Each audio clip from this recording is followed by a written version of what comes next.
السلام عليكم، ازيكم عاملين ايه؟ كل سنة وانتم طيبين، ويا رب عيد اضحى مبارك على الجميع. النهاردة هنكمل روتينات تنظيف عشان خاطر طبعا العيد كده نستقبله كده ببيت نظيف وجميل. طبعا النهاردة هعمل النجف لان دي الحاجة الاخيرة اللي لسه ما عملتهاش، وهنعمل كمان حاجات حلوة قوي في الفيديو النهاردة، وفي معلومات مهمة. تابعوني لاخر الفيديو وعشان تعرفوا احنا عملنا ايه.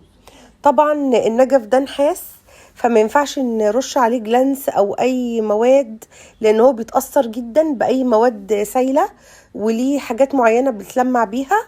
فالكريستال المتعلق فيه بيتنضف بطريقة معينة. الكريستال طبعا بننضفه بطريقة بحيث ان احنا ما نرشش اي جلانس ولا اي حاجة على النحاس نفسه. طبعا هو مش للدرجة دي، هيبقى حساس، هو واخد طبقة ورنيش عالية جدا، يعني مش هيتأثر بسهولة بالسوائل، بس برضو احنا لازم نحرص وننضفه تنظيف جاف بالشكل ده، بريشة، بفوطة ناشفة جافة، بأي حاجة زي كده، بحيث ان احنا ما نغيرش لون النحاس ولا يجنزر مننا، ولا طبعا يصدي، ولا لونه يتغير خالص. زي ما احنا شايفين كده، الحاجات دي محتاجة حرص في التعامل وفي التنظيف عشان خاطر تفضل معانا أطول فترة محتفظة بشكلها الجميل وكأنها جديدة. نزلت كل التراب اللي على النجفة خالص، وهستخدم الجلانس النوع المخصوص للكريستال. هتلاقيه في أي سوبر ماركت وفي أي محل أدوات منزلية موجود، مكتوب عليه كريستال. والفوطة طبعا اللي احنا بنستخدمها على طول في التنظيف، اللي هي الحلوة جدا، وانا كذا مرة طبعا وريتها لكم في الروتينات. هبخ عليها الجلانس، هيتبخ عليها هي نفسها على الفوطة، مش على الكريستال. هاخد رشة كده منه على الفوطة، وهبدأ ان انا امسك الكريستالة بين ايديا وامسحها كويس جدا، وانزل منها التراب بالشكل ده، بحيث ان انا ما بلش النحاس، وفي نفس الوقت الكريستال يعني يوصلوا المادة نفسها اللي هي ملمع الكريستال. بصوا بنضفها بالشكل ده كلها واحدة واحدة طبعا، لغاية لما تبقى يعني زي الفل كلهم.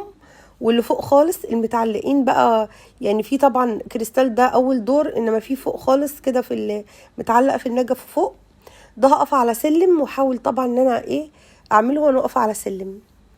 لكن انا دلوقتي بوريكم ان انا ازاي بمسكها كده بين ايديا الكريستالة وبلمعها بالشكل ده. طبعا بيتلمع بكل سهولة كده، عشان نبقى عملنا كل حاجة في البيت وما سيبناش حاجة الا لما نضفناها، ونستقبل العيد كده، يعني يا رب كده، يعني العيد يجي بالفرحة على كل الناس كده، ويملى راحة البال كده في البيوت يا رب. يبقى عيد كله بركة كده وسعد وهنا على الجميع يا رب.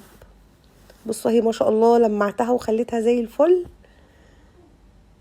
وهعمل كده طبعا في باقي النجف كله. ده نوع الفوطة، عشان دايما صديقاتي بيسألوني عليها، هي موجودة في مرشدي وفي اي معرض ادوات منزلية. وده طبعا نوع الجلانس بتاع الكريستال، مخصوص للكريستال، بيخليه بيبرق وحلو جدا. ودلوقتي الليفنج، طبعا انا عملت روتين للليفنج قبل كده كذا مره، غرفه المعيشه. غيرت السجاده، طبعا انتوا كنتوا عارفين انا كنت حاطه السجاده اللي عليها الحصانين، شلتها طبعا بعتها تتغسل، وفرشت دي مكانها. دي مش جديده، دي برضو عندي من زمان قوي، بس انا دايما يعني بغسل واحده واركنها وابعت وافرش واحده. فدي طبعا النضيفه عندي بقالها فتره كانت مغسوله، ففرشتها. الوانها ماشيه جدا مع الانتريه، ونفس الوان الكنب بالظبط، نفس الوان كل حاجه في الغرفه دي. فهي فعلا السجاده بتاعتها اصلا يعني من الاول. ودلوقتي طبعا هغير الستاره.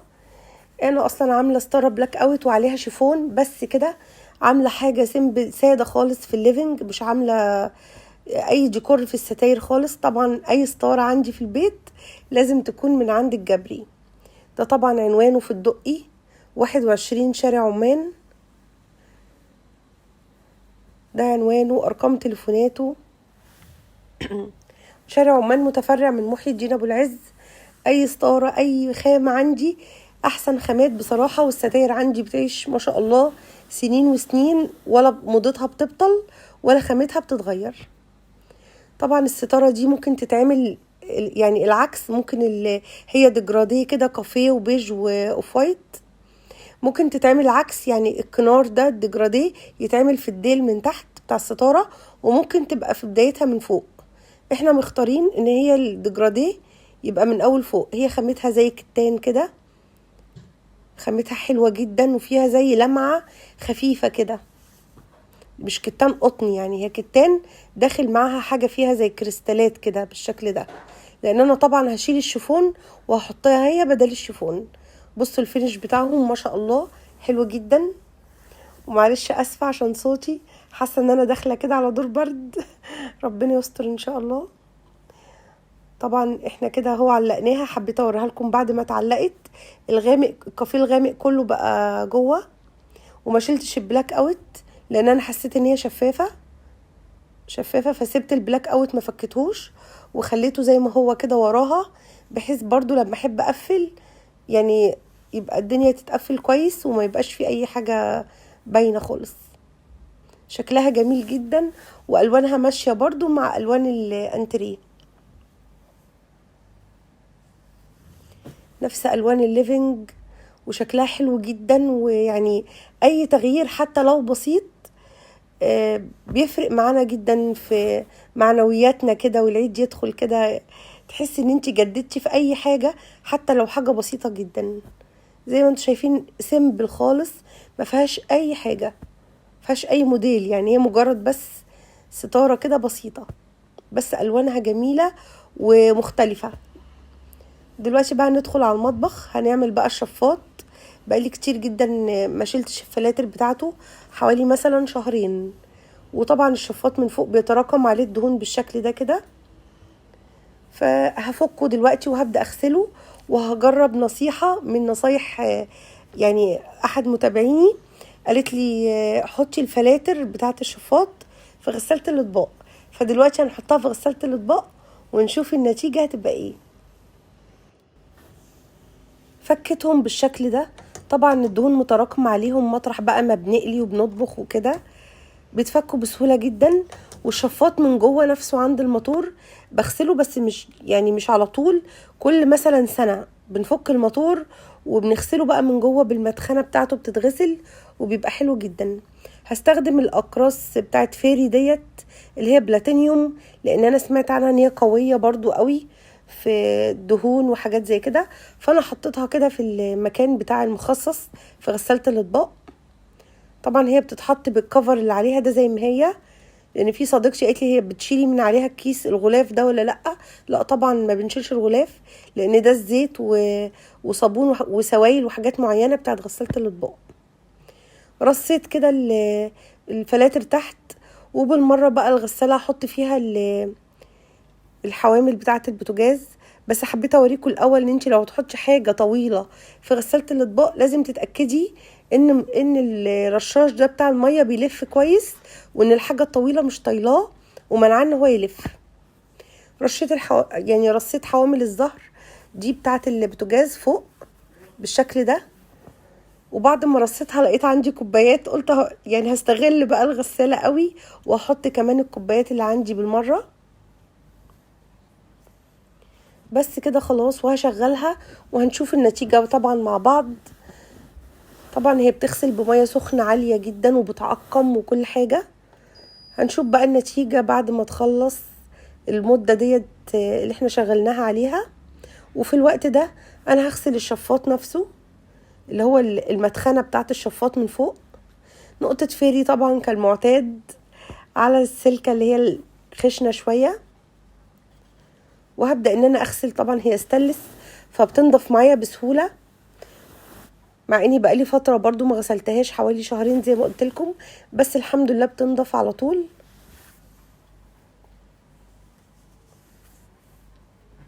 بدعكها كويس قوي طبعا من غير ما نكب مية ولا اي حاجة.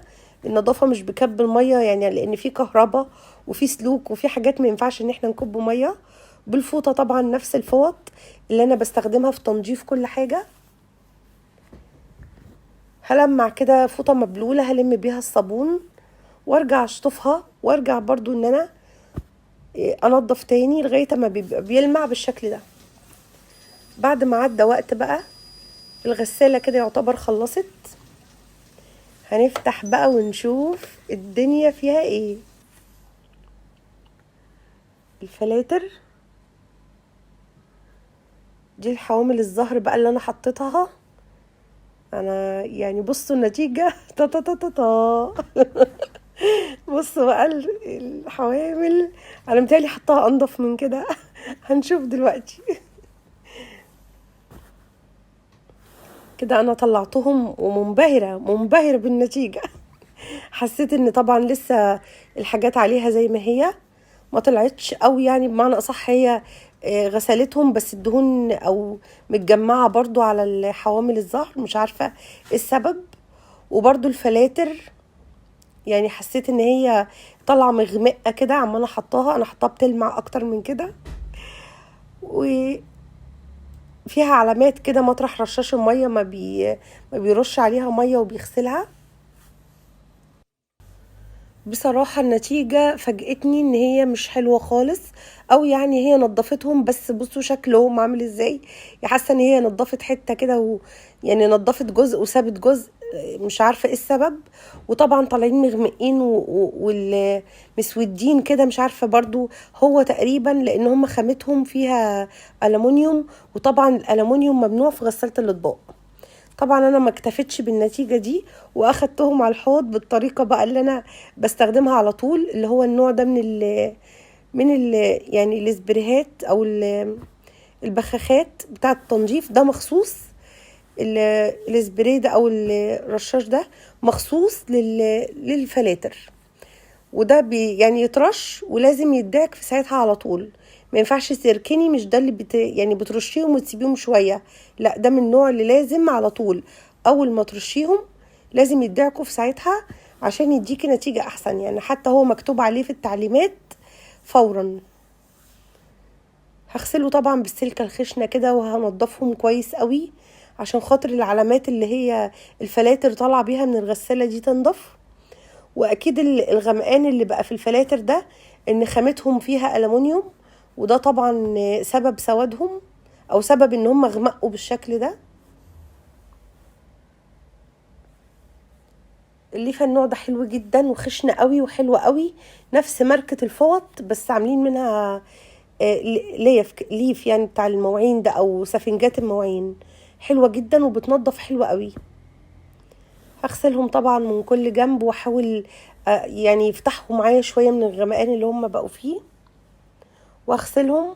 ممكن تكون صديقتي اللي قالت لي المعلومه ان هم بيتحطوا في غساله الاطباق، ممكن يكون الفلاتر اللي عندها استانلس، لان على فكره في فلاتر استانلس وفي فلاتر ألمونيوم، فدول اكيد ألمونيوم، عشان كده مثلا النتيجه طلعت معايا بالشكل ده اللي هي ما عجبتنيش قوي يعني.